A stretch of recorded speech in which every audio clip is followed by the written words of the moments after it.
India has just hit an all-time record for daily coronavirus cases and deaths. Hospitals have been so overwhelmed with patients that oxygen is running low there. Parking lots have been turned into massive crematoriums.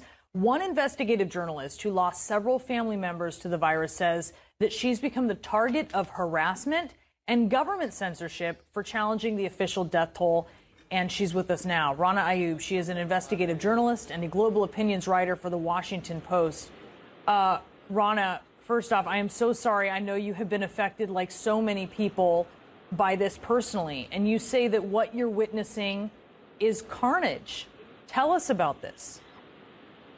Well, Brianna, what's happening to me is almost happening to every second, every third family in India, because you shudder to pick up your call because you don't know who's the next person who has fallen victim to this carnage that is unfolding in India. The reason why I'm calling it a carnage is because, just right now I saw a high-profile personality put out a tweet saying, "Can anyone get him a slot at a crematorium for a relative because the crematoriums are booked for the next 3 days." People are, the funerals are being carried out on roads. There's no dignity for people in death, the dignity we needed to accord to them while they were alive. The devastation is for everybody to see. India is saying we are recording an average of 2,000 deaths in a day.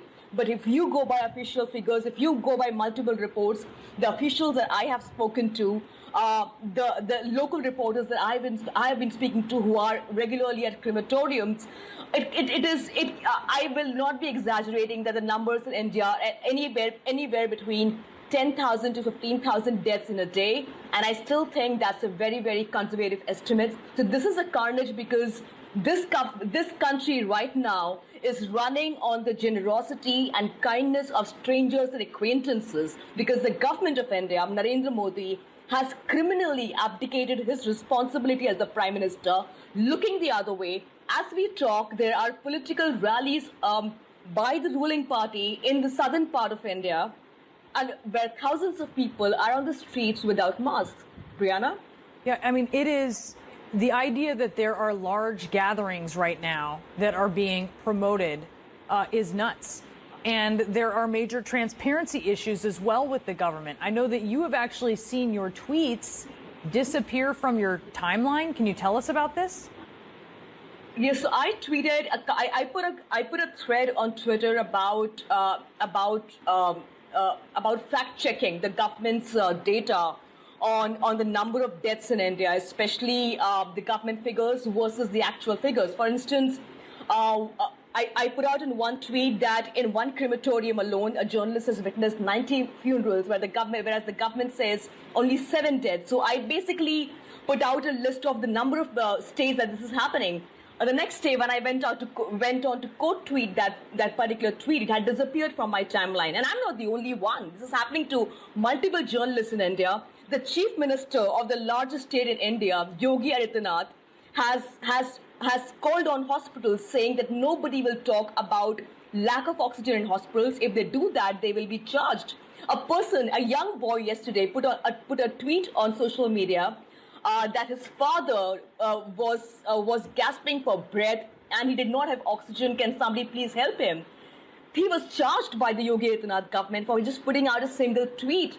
We are being arrested for putting out tweets asking for oxygen. The government is, this is dictatorial if nothing else. Our tweets are being deleted. The Indian High Commission has written to the Australian government over an editorial that talks about the hubris of the Indian Prime Minister and his irresponsibility and his enabling of this carnage. So instead of handling the situation, the government is either covering up the number of deaths. There is absolutely no transparency, and the people who are speaking the truth, their voices are being silenced. Their journalism is being silenced.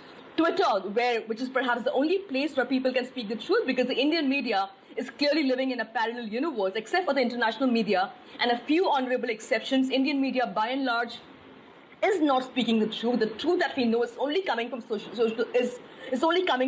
media. Our hospitals are a war zone. There is no oxygen. People are crying. They're howling because there are just people SMSing, begging each other, "Can you just get me oxygen?"